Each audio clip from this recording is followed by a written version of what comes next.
শুটকি দিয়ে দিছি, আর এটা হইলো চিংড়ি মাছ দিয়ে দিছি।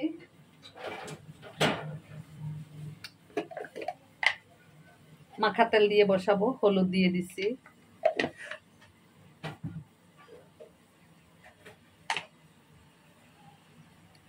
মরিচ দিয়ে দিলাম, মরিচটা একটু বেশি দেব।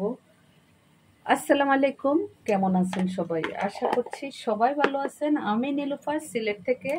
আলহামদুলিল্লাহ, আপনাদের দোয়া এবং আল্লাহর রহমতে আমি ভালো আছি, সহি সালামতে আছি। একটু তেলও দিলাম, খুব বেশি তেল দেওয়ার দরকার নাই।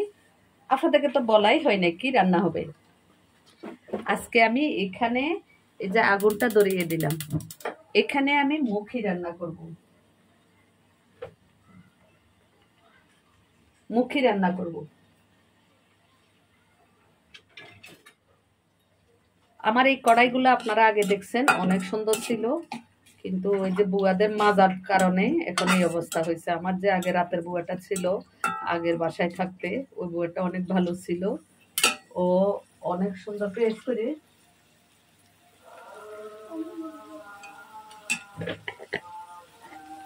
অনেক সুন্দর বাসন মাজতো, আজান দিয়ে দিচ্ছে। আমি এখন দুপুরে রান্না করছি।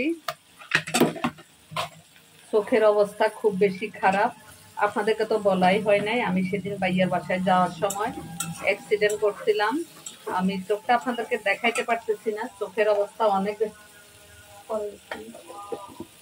অনেক বেশি খারাপ। চোখের অবস্থা তাকাইতে পারি না একদম, এই জন্য অফিসেও যেতে পারি নাই। চোখের অবস্থা খারাপ হওয়াতে জায়গা পানি লো, চোখের অবস্থা খারাপ হওয়াতে অফিসেও যেতে পারি নাই, চোখের জন্য তাকাইতে পারি না। এখন বাসায় যখন আসছি, একটু রান্না করা, একটু খাওয়া তো লাগবেই।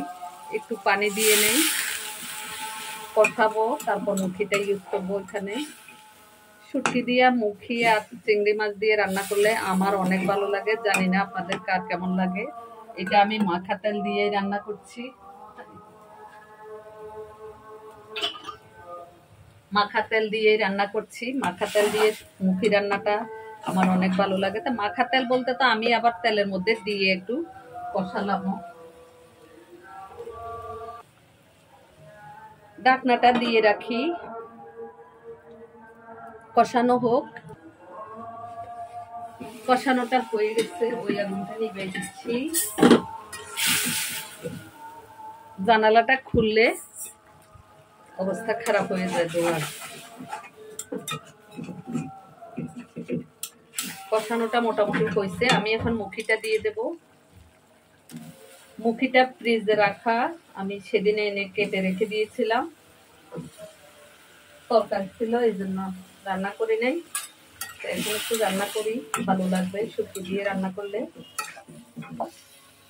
আপনারা শুটকি দিয়ে যদি মুখি না খেয়ে থাকেন, যারা নতুন তাদেরকে বলছি, তাহলে এভাবে করে রান্না করে খেয়ে দেখবেন, শুটকি দিয়ে অনেক ভালো লাগবে। একটু কষানো হোক, তারপর পানি দেব।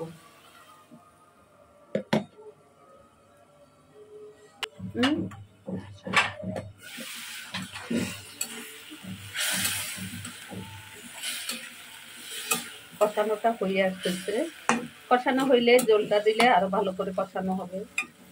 তো আমি এভাবে করি, মুখিটা শুটকি দিয়ে রানলে এভাবে করি রান্নি। কাঁটাটা ফেলে দেই, বড় বড় কাঁটা হলে ফেলে দিয়ে আস্তে। মাঝে মাঝে আমি আবার শুটকিটা পানির মধ্যে দিয়ে তারপর জাল দিয়ে পানিটা দিই, কাঁটাটা ছাড়াই। আজকে এমনি দিয়ে দিলাম। ক্যামেরার আড়ালেই মনে থাকে না, আসলে ক্যামেরার আড়ালেই আমি জলটা দিয়ে দিছি। এখন সিদ্ধ হোক আস্তে আস্তে।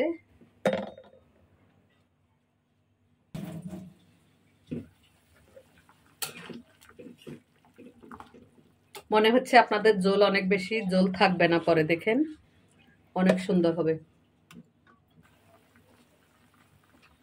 রান্না তো হয়ে যাচ্ছে, দেখেন কিভাবে ভুলে যাই। লবণটা দিতে তো ভুলেই গেছি, মনেই নেই। ও এখন লবণটা দিয়ে দিলাম।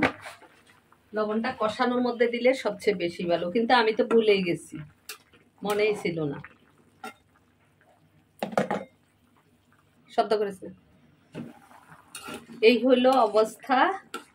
জল কিন্তু কমে যাবে, এখন সিদ্ধ হয়ে গেছে, তারপরে জল কমাবো। লবণটা দেখে নেই। আলহামদুলিল্লাহ লবণ হয়েছে, অনেক টেস্টও হয়েছে, কিন্তু জল কমতে হবে একটু। এই পেস্টটা রেখে দে দাও। আমি এখন একদম একা থাকি না, আমার সাথে জায়দা আছে। ওরে ওই যে রাতারগুল, আপনারা বেড়াইতে গেছেন কিনা জানি না, কেউ যদি সিলেট এসে থাকেন, ওর বাড়ি হলো রাতারগুল। আমার এক ভাই এনে দিছে ওকে, ও আমার সাথে থাকে। আলহামদুলিল্লাহ আমি আর জায়দা একসাথে থাকি দুইজন। এখন আর একাকিত্ব বেশি মনে হয় না, আছি আলহামদুলিল্লাহ, ভালো আছি। আপনারা দোয়া করবেন। কিন্তু অ্যাক্সিডেন্ট হয়ে আমার মুখের অবস্থা খুবই খারাপ। আমার যে চোখটা অপারেশন হয়েছে, এই চোখটায় অনেক সমস্যা হয়ে গেছে। এই জন্য চোখের জন্য একদম তাকাইতে পারি না। সকালে যখন ঘুম থেকে উঠি তখন অনেক বেশি ফুলে থাকে, একদম সারা চোখ কালো হয়ে গেছে। আমি দেখাইতে পারলে আপনাদেরকে বুঝাইতে পারতাম। আমি চাচ্ছি না আর কি যে আপনাদের বাইয়া যখন নাই আপনাদের সামনে, আপনারা তো আমাকে দেখেছেনই, আর দেখা করতে চাচ্ছি না। বাইয়া যখন নাই তাইলে আপনারাও আমাকে ক্ষমা সুন্দর দৃষ্টিতে দেখবেন। বাইয়া যখন নাই আমি সবার সামনে আর ওপেন হইতে চাচ্ছি না। তো আপনারা দোয়া করবেন আপনাদের বাইয়ার জন্য, যেন আল্লাহ বেহেশতে নসিব করে।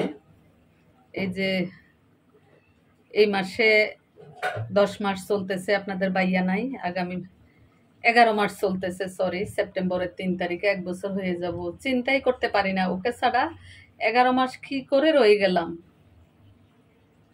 11 মাস কি করে ওকে ছাড়া রয়ে গেলাম, আরাসকে ছাড়া রয়ে গেলাম, এটা চিন্তাই করতে পারি না। আসলে অনেক কষ্ট হয়, একদম ভালো লাগে না সত্যি। আপনাদের বাইয়া নাই এটা চিন্তাই করতে পারি না কখনো। সবাই দোয়া করবেন ওনার জন্য। আরাসের একটা বোন হইছে, ওরাও ভালো আছে আলহামদুলিল্লাহ, সবাই ভালো আছে। আপনাদের দোয়ায়, আল্লাহর রহমতে আল্লাহ আমাকেও বাঁচিয়ে রাখছে, ভালো আছি আলহামদুলিল্লাহ। আমার পায়ে ইঞ্জেকশন দেওয়ার পর থেকে একটু হাঁটতে পারি মোটামুটি, কিন্তু একদম ফ্রিলি হাঁটতে পারি না আগের মতো। পায়ের ব্যথাটা একটু কমছে, কিন্তু হাঁটতে পারি না, এটাই হলো সমস্যা। যদি ফ্রিলি হাঁটতে পারতাম তাইলে হয়তো খুব ভালোভাবে চলতে পারতাম। আল্লাহ যেরকম রাখছে আল্লাহর কাছে হাজার শুকরিয়া, আল্লাহ যেন আমাকে এইভাবেই রাখে। সবাই এই দোয়াটাই করবেন, সবাই এই দোয়াটাই করবেন। মুখিটা মনে হচ্ছে হয়ে গেছে, আমি আর বেশি জল কমাবো না। একটু 2 বেলা 3 বেলা খেলে একটু জল থাকা দরকার হয়। তো সবাই মিলে দোয়া করবেন। ভাত বসাই দিছি ওই দিক দিয়ে, দুপুরের খাওয়া দাওয়া মোটামুটি। অনেক মানুষ দেখছি শুটকির ভিতরে ধনিয়া পাতা খায় না, কিন্তু আমি সব কিছুর ভিতরেই ধনিয়া পাতা খাই। তো ঠিক আছে, ভালো থাকবেন, সুস্থ থাকবেন, আল্লাহ হাফেজ।